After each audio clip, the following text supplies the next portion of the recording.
आगे माननीय सदस्य सरजुरा जी पूछिए। महोदय, सरकार का उत्तर मिला है। ये उत्तर घोर असंतोषजनक है और सरकार ने जो अधिसूचना जारी की है जमशेदपुर को औद्योगिक नगरी घोषित करने के लिए, यह अधिसूचना संविधान के प्रावधानों के विरुद्ध है। यह अधिसूचना राज्य का जो नगरपालिका अधिनियम है उसके प्रावधान के विरुद्ध है और राज्य सरकार के जो नियम है टाटा ली समझौता उसके विरुद्ध है। इसलिए मैं सरकार से मांग करता हूं कि इस अधिसूचना को रद्द करें और अगर औद्योगिक नगरी बनानी है तो संविधान के जो प्रावधान हैं उसके अनुरूप बनाएं। माननीय मंत्री जी।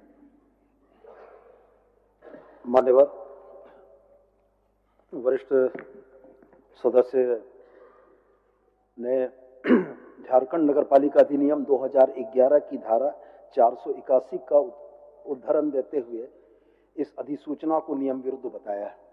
मैं आपके माध्यम से मान्यवर 481 जो हमारी नगरपालिका अधिनियम की धारा है उसको एक बार पढ़ देना चाहता हूं। मान्यवर 481 धारा का खंड 3 यह कहता है, the state government may appoint a committee under the chairpersonship of the deputy commissioner of the district in which the industrial township is situated to oversee the working of the industrial township as prescribed। माननीय सदस्य की आपत्ति है कि उपायुक्त को होना चाहिए था, उसके जगह प्रभारी मंत्री क्यों हो गए। मान्यवर आपके माध्यम से मैं बस उनका यह ध्यान आकृष्ट करना चाहता हूं कि इसकी पहली line the state government may appoint, हमारी नगरपालिका अधिनियम की धारा 481 का खंड 3 यह कहता है कि मे अपॉइंट, तो मे अपॉइंट में उपायुक्त का भी हो सकता है, माननीय प्रभारी मंत्री का भी हो सकता है। और निश्चित रूप से जिसमें अगर शैल अपॉइंट होता तब माननीय सदस्य की भावना या बात सही होती। इसलिए मैं यह कहता हूं कि अधिसूचना सही है। माननीय सदस्य अगर और कुछ पूछना चाहते हैं तो मैं सर जवाब देना चाहूंगा। महोदय, मुझे कई प्रश्न पूछने हैं। ये माननीय मंत्री ने अंग्रेजी में पढ़ा है मे पॉइंट, ये सदन ने पारित किया है नगरपालिका अधिनियम। इसका 481(3) कहता है कि राज्य सरकार उस जिले जिसके अंतर्गत नगरपालिका अवस्थित हो के उपायुक्त की अध्यक्षता में एक समिति गठित करेगी जो औद्योगिक नगरी के निर्धारित कार्यकलापों पर यथाविहित निगरानी रखेगी। इसका मतलब क्या होगा? उपायुक्त के अधीन में अध्यक्षता उपायुक्त करेंगे, इसमें स्थानीय मंत्री या प्रभारी मंत्री ये कर दिया गया है। तो ये नियम विरुद्ध नहीं है तो क्या है? सदस्य ने हिंदी के अनुवाद को पढ़ा है। मान्यवर मैं बहुत स्पष्ट कहना चाहता हूं बड़ी विनम्रता पूर्वक कि भारतवर्ष में भारत का संविधान प्रिवेल करता है और भारत का संविधान अपने आर्टिकल 348 में बहुत स्पष्ट यह लिखता है, all orders, rules, regulation and bylaws issued under the constitution of under any law made by parliament or the legislature of the state shall be in the English language। यदि दो भाषाओं में विवाद की स्थिति उत्पन्न होती है तो भारत का संविधान यह व्यवस्था देता है कि अंग्रेजी जो पाठ है वही पठनीय होगा और इसमें बकायदा कहता है shall be in the English। तो अंग्रेजी का जो हमारा अधिनियम है उस अधिनियम के अनुरूप राज्य सरकार के पास यह शक्तियां हैं कि वो या तो उपायुक्त को अधिसूचित करे या किसी अन्य को करे। इसलिए मेरे समझ से मान्यवर इसमें कहीं भी कोई गलत नहीं है और कहीं भी अधिसूचना नियम विरुद्ध नहीं है। महोदय, एक तो विधानसभा आप हस्ताक्षर नहीं है विधानसभा में जो अधिनियम रखा गया हिंदी में रखा गया, माननीय मंत्री जी ने विधानसभा सदस्यों को इसका अंग्रेजी वितरित नहीं किया है। दूसरा, इसमें स्पष्ट है कि जो उपायुक्त होंगे वो इसके अध्यक्ष होंगे। अब तो कुछ भी कह सकते हैं, शैल का आप उदाहरण लेंगे, कुछ भी कह सकते हैं महोदय। जो अध्यक्ष का पद होगा इसमें वह पद लाभ का पद होगा। लाभ के पद से आपने इसको अलग नहीं किया है। तो मंत्री प्रभारी हों स्थानीय हों वो अध्यक्ष हो जाएंगे तो लाभ के पद पर जाएंगे तो उनके विधानसभा की सदस्यता नहीं रहेगी। विभाग ने इस पर विचार नहीं किया है। दूसरा महोदय, मैं संविधान की ही बात कर रहा हूँ। जो 73वां संशोधन हुआ 1974 में संविधान का, उसमें स्वशासन के लिए सारी नगर निकाय बनाए गए और संविधान का अनुच्छेद 243 QRSTU ये सब में ही कैसे संचालित होंगी संस्थाएं। तो एक तो जो इसका मूल स्वरूप है कि स्थानीय स्वशासन के लिए होगा, यह मूल स्वरूप इससे नष्ट हो रहा है। इसमें कहीं से भी स्थानीय स्वशासन की बू नहीं है। इसमें कुछ लोग मनोनीत होंगे, 6 लोग राज्य सरकार के प्रतिनिधि होंगे, 11 टाटा स्टील के प्रतिनिधि होंगे, 11 के अलावा और 2 लोग टाटा स्टील के प्रतिनिधि होंगे जो स्थानीय प्रतिनिधि होंगे, टाटा मोटर्स के प्रेसिडेंट और टाटा वर्कर्स यूनियन, यानी कुल मिला के 13 व्यक्ति टाटा स्टील के प्रतिनिधि होंगे, 6 सरकार के प्रतिनिधि होंगे, विधायक सांसद होंगे और 5 मनोनीत होंगे। अब ये कैसे काम करेगी? अभी तक औद्योगिक नगरी बनेगी राज्य में, तो कैसे काम करेगी इसका कोई भी नियम सरकार ने नहीं बनाया है।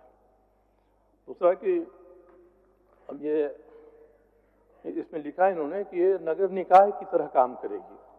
वैधानिक दर्जा भी है लिखा है इसमें सूचना में कि नगर निकाय का होगा। नगर निकाय का होगा तो ये नगर निगम के स्तर का होगा, क्योंकि 3 तरह के नगर निकाय हैं। एक जो ट्रांजिशनल फेज में है, ग्रामीण से शहरी व्यवस्था की ओर जा रहा है, वो नोटिफाइड एरिया कमेटी हो जाती है। जो 40,000 तक की संख्या वाला है वह नगर परिषद होता है, उससे ऊपर का नगर निगम होता है। एक तो अभी तक जमशेदपुर नोटिफाइड एरिया कमेटी जो बनी हुई है लंबे समय से ही संविधान के विरोध में है। ये मंत्री महोदय बताएं कि जमशेदपुर नोटिफाइड एरिया कमेटी संविधान के प्रावधान के हिसाब से कितना उचित है। ट्रांजिशन फेज में है, ये शहर से ग्रामीण से शहर की ओर जा रही है, या नगर निगम के स्तर की है। जब ये काम करेगा, वैधानिक दर्जा नगर निकाय का होगा, तो ये मनोनीत कमेटी किस तरह से नगर निकाय का नगर निगम का काम करेगी? माननीय सदस्य, आप क्या जानना चाहते हैं माननीय मंत्री जी से? मैं ही माननीय मंत्री से जानना चाहता हूँ कि ये जो पूरी अधिसूचना है ये संविधान के प्रावधान के विरोध में है और सरकार के का जो अधिनियम है उसके विरोध में है। ठीक ठीक, माननीय मंत्री जी। माननीय अध्यक्ष महोदय, सबसे प्रथम बात तो यह है कि कोई भी राज्य का विधानमंडल अपने पारित एक्ट के आधार पर संविधान में संशोधन के लायक नहीं है। निश्चित रूप से संविधान की धारा ही प्रिवेल करेगी विधानसभा के एक्ट पर, और संविधान की धारा अगर यह कहती है कि इंग्लिश शैल भी है तो उसको उसी रूप में पढ़ा जाना चाहिए। माननीय सदस्य ने दूसरा विषय जो रखा कि ये लाभ का पद होगा अथवा नहीं होगा, ये लाभ का पद होगा अथवा नहीं होगा, ये राज्य सरकार इस विषय पर संज्ञान लेगी और जो उचित कार्रवाई होगी करेगी। तीसरा विषय जो इन्होंने रखा कि सुप्रीम कोर्ट की भावना के विरुद्ध है। माननीय अध्यक्ष महोदय, जो SLP 467/2008 2008 में जो SLP हुआ था उसमें ऑनरेबल सुप्रीम कोर्ट ने जो जजमेंट दिया था उसी जजमेंट के आलोक में इसका गठन किया गया था, जमशेदपुर इंडस्ट्रियल टाउनशिप कमेटी। माननीय सदस्य की यह आपत्ति है कि इस कमेटी का स्वरूप लोकतांत्रिक नहीं है। मैं आपके माध्यम से सदन को यह बताना चाहता हूं कि इस समिति में कुल 27 सदस्य हैं मान्यवर। 6 सदस्य राज्य सरकार के प्रतिनिधि हैं। 6 सदस्यों के बाद मान्यवर 11 सदस्य टाटा स्टील के हैं, ये बिल्कुल सही है। इसके बाद 7वां सदस्य जो है वो संसद सदस्य हैं 09 जमशेदपुर के, विधानसभा सदस्य हैं 48 जमशेदपुर पूर्व के, विधानसभा सदस्य हैं 49 जमशेदपुर पश्चिम के। अगला सदस्य जो है निश्चित रूप से टाटा का है। अध्यक्ष टाटा कामगार यूनियन, ये एक जनप्रतिनिधि है जो टाटा कामगार यूनियन से जीत कर आता है। 5 इसमें नगर विकास एवं आवास विभाग द्वारा मनोनीत सदस्य हैं जो समाज के विभिन्न क्षेत्रों से आते हैं। तो 27 सदस्यीय कमेटी में हमारे पास 15 सदस्य हैं मान्यवर। हम यह मानते हैं कि माननीय सांसद सदस्य, माननीय विधायक निश्चित रूप से जनहित के मुद्दों पर टाटा स्टील के पक्ष में नहीं हो सकते हैं, सरकार के पक्ष में होंगे। तो कुल मिलाजुलाकर 27 सदस्यीय समिति में 15 ऐसे लोग हैं जो जनहित के मुद्दों पर जनता के लिए उत्तरदायी हैं। टाटा के सदस्य भले ना हो, इसलिए मैं यह कहना चाहता हूं कि यह बिल्कुल इस तरीके से बनाई गई है जिसका कि वहां पर जनहित में इसका इस्तेमाल हो सके। और तीसरी बात, जेएनएससी के संबंध में जो माननीय सदस्य ने आग्रह किया वो इसके पूरक का हिस्सा नहीं था। माननीय सदस्य अगर थोड़ा समय देंगे तो मैं कभी भी उनको इस विषय में संतुष्ट करूंगा। चलिए सर जी, नहीं महोदय, जवाब ठीक ठाक हो गया। माननीय मंत्री महोदय सदन के सामने सही स्थिति प्रस्तुत नहीं कर रहे हैं। सुप्रीम कोर्ट के इस जजमेंट का ये उदाहरण दे रहे हैं। सुप्रीम कोर्ट का इसके बारे में कोई निर्देश नहीं है। नगर निगम बना था 2005 में, 2015 में फिर अधिसूचना जारी हुई, टाटा के लोग हाई कोर्ट गए। अच्छा, उसी में क्लियर करा लेते हैं, क्या सुप्रीम कोर्ट का गाइड जजमेंट है क्या? तो जरा बता दीजिए माननीय सदस्यों को।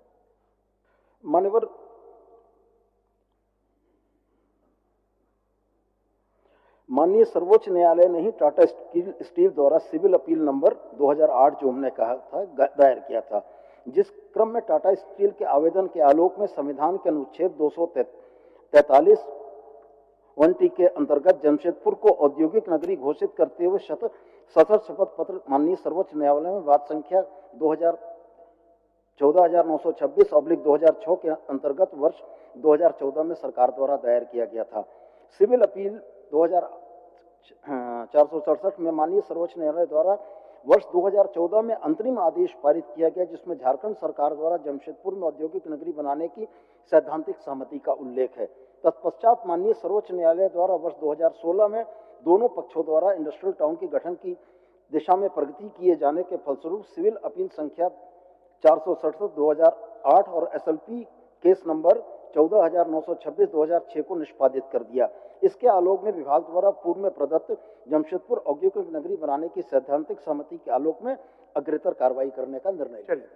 तो एक तरफ माननीय सदस्य जवाब हो गया। नहीं, कैसे जवाब हो गया महोदय? अभी आप बोले, माननीय सदस्य आपने बोले कि सुप्रीम कोर्ट का कोई आदेश नहीं है। उन्होंने आपके समक्ष सुप्रीम कोर्ट का सारा हलफनामा आपको पढ़ के सुना दिए। सुप्रीम कोर्ट ने क्या कहा है कि ऐसा आप इंडस्ट्रियल कमेटी बना दीजिए। सुप्रीम कोर्ट आप कागज भिजवा दीजिए माननीय सदस्यों को। कागज मेरे पास है, कागज सरकार के पास जितना उतना कागज मेरे पास भी है। तो उसमें क्या आपत्ति है? एक दिन का फैसला मेरे पास है। ये गुमराह क्यों कर रहे हैं? सुप्रीम कोर्ट में टाटा अपील में गया, टाटा और राज्य की सरकार कोर्ट के बाहर सहमत हुई कि हमने बहुत मुद्दों को सुलझा लिया है, कुछ छोटे मोटे बच्चे उनको भी सुलझा लेंगे। उसने सुलझा लीजिए और करिए। ये आदेश कैसे हुआ कि आप इंडस्ट्रियल टाउन से बना दीजिए? ये बता रहे हैं। दूसरा 1T कर रहे हैं मान्य, उसी जगह रुकिए। मान्य अध्यक्ष, जब टाटा उनको इतना बात आश्वस्त कर दीजिए सर। सुप्रीम कोर्ट में जाने के बाद जो आउटसाइड ऑफ द कोर्ट जो बात हुई है जी, उनका जजमेंट आप पढ़ रहे हैं या सुप्रीम कोर्ट का जजमेंट पढ़ रहे हैं? ये बताइए। मैं क्लियर स्पष्ट कर देता हूँ। कर दीजिए। मान्यवर, टाटा स्टील और राज्य सरकार के बीच में चल रहे इस गतिरोध को, जो जमशेदपुर औद्योगिक नगरी समिति बनाने का था, इसको ऑनरेबल सुप्रीम कोर्ट ने कोर्ट से बाहर सेटलमेंट करने का अधिकार दिया। तो निश्चित रूप से यह माना जाता है कि अगर यह नियम विरुद्ध था तो ऑनरेबल सुप्रीम कोर्ट इसको कोर्ट के बाहर सेटलमेंट करने की बात नहीं करता। और जब हम लोगों ने आपस में सेटलमेंट करके टाटा स्टील के साथ यह फाइल किया तो इस पर कोर्ट ने इस याचिका को निष्पादित कर दिया। तो निश्चित रूप से हमारे किए हुए आपस के समझौते को ऑनरेबल सुप्रीम कोर्ट ने स्वीकार किया, जिसके चलते ये निष्पादित हुआ। चलिए सर जी। कहीं महोदय, कहीं कानून के प्रावधान में ऐसा नहीं है। आउट ऑफ कोर्ट सेटलमेंट कोई कर सकता है। दो पक्ष है, कोर्ट के बाहर सेटलमेंट करे, कोर्ट को सूचित करता है हमने सेटलमेंट कर लिया। इस सेटलमेंट पर कोर्ट की कोई मुहर नहीं होती है। दूसरा, ये जो मंत्री जी पढ़ रहे हैं संविधान का 243(1)T, एक तो संविधान में कोई 243(1)T प्रोविजन नहीं है। 243T है जिसमें आरक्षण की बात कही गई है। अनुसूचित जाति, अनुसूचित जनजाति, इन सबों का आरक्षण इसमें होगा, जो हमारी बनेगी नगर निकाय। उसमें 241T में कहाँ ऐसा उल्लेख है जैसा मंत्री जी बता रहे हैं? संविधान में कोई 243(1)T कोई अनुच्छेद नहीं है। मंत्री जी बता दें कि ये कितना प्रासंगिक है जो बता रहे हैं। नहीं, मैं माननीय सदस्य की बात से सहमत हूँ। टाइपो एरर हो सकता है माननीय, लेकिन भावना यही थी और भावना के तहत मैं बहुत स्पष्ट करता हूं कि सरकार के कोई निहित उद्देश्य नहीं है। सरकार जमशेदपुर औद्योगिक इलाके में लोगों को प्रतिनिधित्व देते हुए एक शहरी इकाई का बेहतर गठन करना चाहती है और इस गठन में माननीय सदस्य की जो जो आपत्तियां थी वो आपत्तियां निराधार हैं। मैं बहुत स्पष्ट ये कहता हूं कि एक आपत्ति और थी जिसके तरफ माननीय सदस्य ने ध्यान आकृष्ट नहीं किया, हमारी नियमावली में लिखा हुआ है।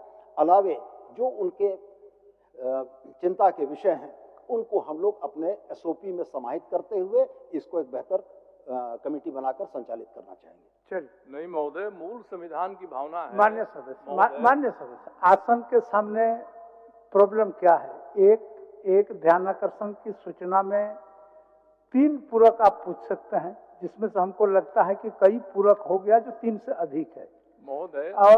और माननीय मंत्री जी ने जवाब भी स्पष्ट है, स्पष्ट आपका जो शंका था उस शंका को भी उन्होंने शांत किया है। माननीय मंत्री जी सदन के सामने सही बात नहीं रख रहे हैं।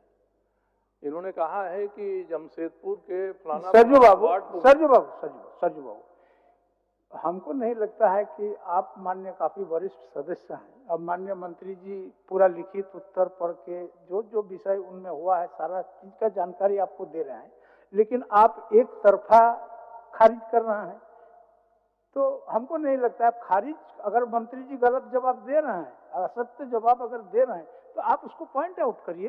मैं वही पॉइंट आउट कर रहा हूँ। करिए पॉइंट आउट, उसको कौन चीज में मंत्री जी का जवाब से आप असहमत है? सूचना है कि जमशेदपुर के इतने वार्ड हो, करीब 16 वार्ड। आप चाहते क्या है? जमशेदपुर का वार्ड में क्या होना चाहिए? ये चाहता हूँ कि संविधान में नगर निकायों के गठन का की जो स्पिरिट है, भावना है, वह है लोकल सेल्फ गवर्नेंस, स्थानीय स्वशासन। नगर निकाय उसी के लिए बनती हैं। इस अधिसूचना में इसका कहीं भी कोई बू नहीं है कि स्थानीय स्वशासन का है, और स्थानीय स्वशासन नहीं है ये, तो इस तरह की अधिसूचना जारी करना हमारे लोकतंत्र के खिलाफ में है। आपके व्यवस्था में माननीय सदस्य, आपके व्यवस्था में वे निकाय गठन करने का क्या सुझाव है? आप क्या चाहते हैं वो बोलिए।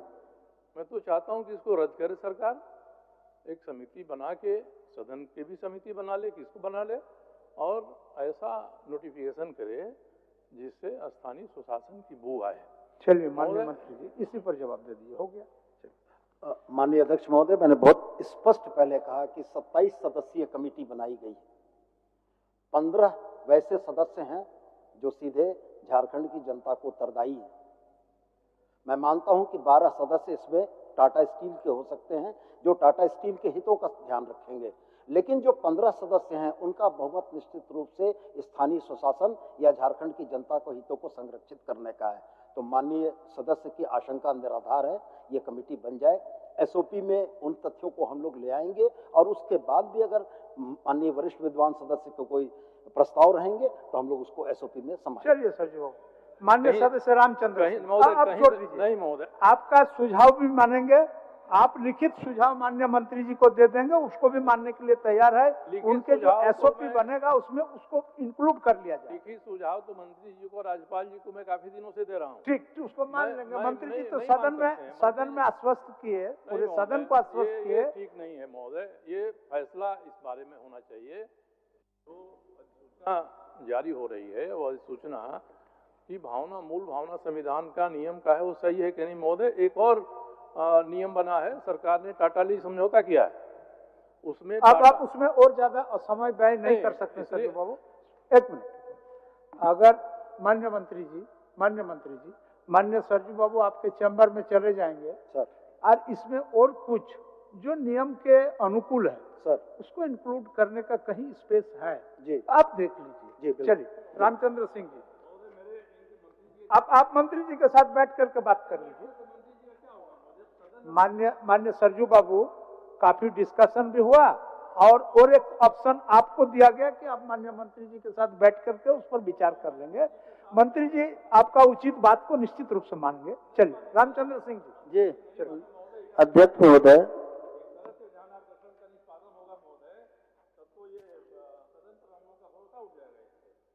मान्य सर जी बाबू, तो क्या करें? पूरा ध्यानाकर्षण का सूचना सिर्फ टाटा लीज पे हम व्यय कर दें पूरा समय? कहाँ आप है? बोलिए, आप अगर बोलते हैं आप महोदय, तो मैं आपके कह रहा बाद हूं, रामचंद्र बाबू का है, सत्येंद्र मैं नहीं कह रहा हूं। 28 इस तरह का सूचना है, तो हम एक एक समय पर कर दें। आप देख लीजिए 51 हो गया। में सरकार अगर गलत बात कहेगी महोदय, मैं ये कह रहा हूँ कि जिस काम के लिए बनाया जा रहा है अच्छा, इंडस्ट्रियल अब टाउनशिप, सरकार गलत बात कर रहे हैं, आप क्या कर रहे हैं, तो दोनों मिल करके उनके चैम्बर में एक बार डिस्कशन कर लीजिए। चलिए रामचंद्र सिंह दोनों उनके चैम्बर में बैठ करके कर लीजिए। सरकार तो इतना आपको कह दिया कि आपका जो बात आ रहा है उन्होंने एसओपी में उसको लेंगे। नगर निगम का अधिनियम बना हुआ है, नियमावली बनी हुई है, इसके बाद एसओपी क्या होगा? एसओपी रोज रोज के काम के लिए तो होता नहीं है। जो बना रहे हैं वही गलत बन रहा है। मैं यही कह रहा था कि जिस काम के लिए, चलिए माननीय रामचंद्र जी अध्यक्ष महोदय, चलिए आप उनके चैम्बर में जाकर के थोड़ा डिस्कशन करिए। अध्यक्ष महोदय, उत्तर मिला है लेकिन उत्तर संतोषजनक नहीं है। विधानसभा ऐसे सवालों पर चुप रहेगी जो सवाल संविधान नियम जनहित के हैं। सारा आरोप आप ही लगाइएगा सरजू बाबू, सारा आरोप विधानसभा पर, मंत्रिमंडल पर, सरकार पर, सारा आरोप आप ही लगाइएगा। ऐसा नहीं ना हो सकता है। पहले तो ये बात तय होना चाहिए कि आपके पीछे और सवाल हैं, समय निश्चित है। तीन पूरक पूछने का आपको अधिकार है, आपने 3 से ज्यादा पूरक भी पूछ लिया। उसके बावजूद भी आसन आपके मर्यादा को देखते हुए माननीय मंत्री के पास इसका और विस्तृत आलोचना करने के लिए समय दे दिया ताकि सदन का समय बचे। फिर भी आप मानने के लिए तैयार नहीं है, तो हम क्या कर सकते हैं बताइए। चलिए रामचंद्र। हाँ अध्यक्ष महोदय, उत्तर मिला है, संतोषजनक नहीं है। पूछिए पूछिए पूछिए। अच्छा आपका भी पूछेंगे, पूछिए। चलिए रामचंद्र। अध्यक्ष महोदय, उत्तर मिला है, उत्तर संतोषजनक नहीं है। लातेहार नगर जो क्षेत्र है, अधिसूचित क्षेत्र है अध्यक्ष महोदय, वहाँ सर्वे हुआ ही नहीं। और इसके बाद जिसे और दूसरे जगह जो सर्वे हुआ था उसी के आधार पर, जहाँ सर्वे नहीं हुआ था वहाँ भी उन्होंने 16 के बाद रसीद काटना बंद कर दिए। तो सर, जो पहले जो रसीद कट रहा था मैनुअल, उसी के आधार पर उनको ऑनलाइन करना चाहिए था। तो बाकी वहाँ उन्होंने सर्वे को बंद कर दिया, रसीद काटना बंद कर दिया। तो हमारा कहना है कि रसीद वहाँ कटे और एकदम तथ्यहीन जो आया है आपका उत्तर, वो सही नहीं है। इसलिए हम चाहेंगे कि जो पहले से कट रहा था मैनुअल, उसी के आधार पर वहाँ ऑनलाइन रसीद कटे।